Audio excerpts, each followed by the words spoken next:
Welcome back to the channel. Today I've got our first 2023 230i coupe. It's the G42 chassis. It's a customer ordered car. It's minimally spec'd with a couple things on it, basically. So there are a few differences with the 230i. So for one, 230i can now be had in X-Drive flavor. This one is a rear-wheel drive, so it's the OG 230i. Now, word of note on that, so if you're looking for, say, like a 230 coupe or 230 X-Drive coupe, allocations are flexible. What that means is if a dealer has a allocation for, say, a 230i, that can be flexed to a 230i X-Drive and vice versa. So don't let the dealer tell you that they don't have any allocations for a 230i when they have an X-Drive. That can be changed very, very easily. It's a very simple process, and it's not for every single model, but good example is like the M3, M4 can be switched between sedan, the base model, 6-speed manual transmission, the comp X-Drive as well. All right, starting with the lights, this has the premium package. You can tell that because of the full halo here. Otherwise, it's only this portion here. If you don't have the premium package, that gets you those fully adaptive LED headlights.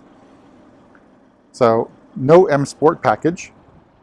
We got the chrome grille. Still have the power dome, of course. Moving on the side, these are the base 18-inch wheels. They are style 780 or 780. They look okay, and I think actually a pretty decent size for the 230i coupe. Moving to the rocker panels, this is what I noticed is basically new for the 230i coupe. So those high gloss black rocker panels, previously only available on the M Sport, but now if you don't get the M Sport package, you still get that because previously they were body colored. So that's one exterior change, and then of course the interior change is going to be iDrive 8. So we'll take in our 230i coupe and Alpine Vice, the preferred color for Audi, at least from what I remember from the LA car show a couple of years ago. Every single car there was Alpine white. Let's look at the sculpting on the tail lights. Again, controversial, and even video doesn't show how sculpted these actually are. It's a pretty nice design feature and detail.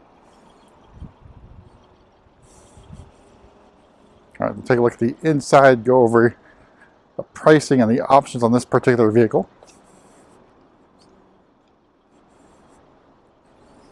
All right, so of course, door handles flush, reminiscent of the E31 8 Series as well as the E36 3 Series. So opening up, we agree with Canberra beige, Sensatech interior. Pretty decent looking seats. Bolstering, of course, is really nice. Did notice this one does have the adjustable side bolsters as well as the driver lumbar support.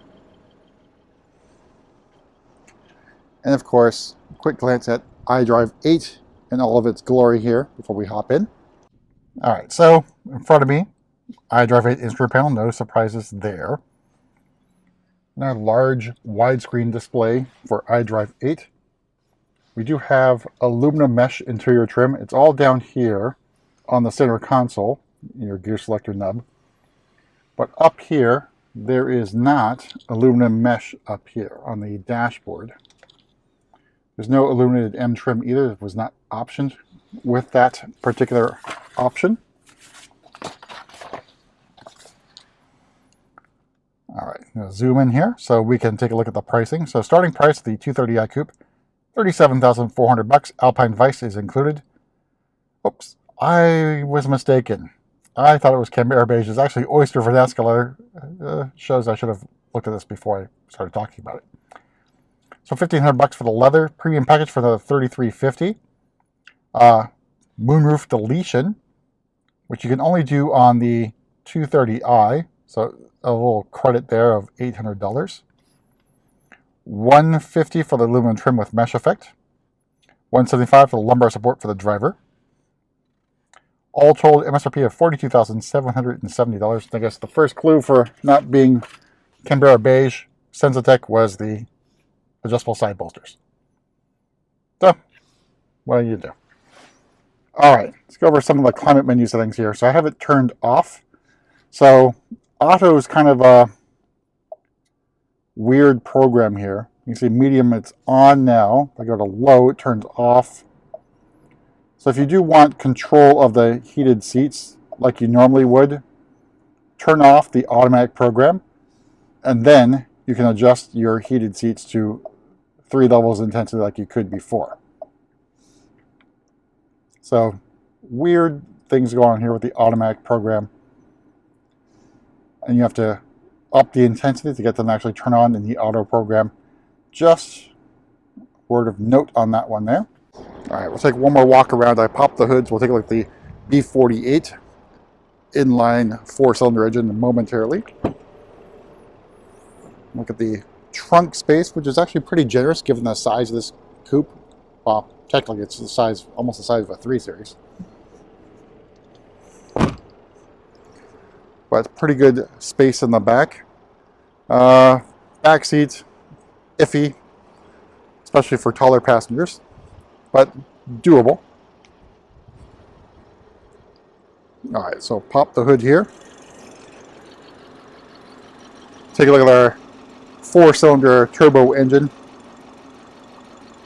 which is, I think, 255 horsepower, 295 torque in all of its glory. So, you know, very adequate power. This will be enough for most cases. But that's it. Let me zoom in here for a quick tour around our first 2023 230i to arrive. Obviously, we've had plenty of M240s on,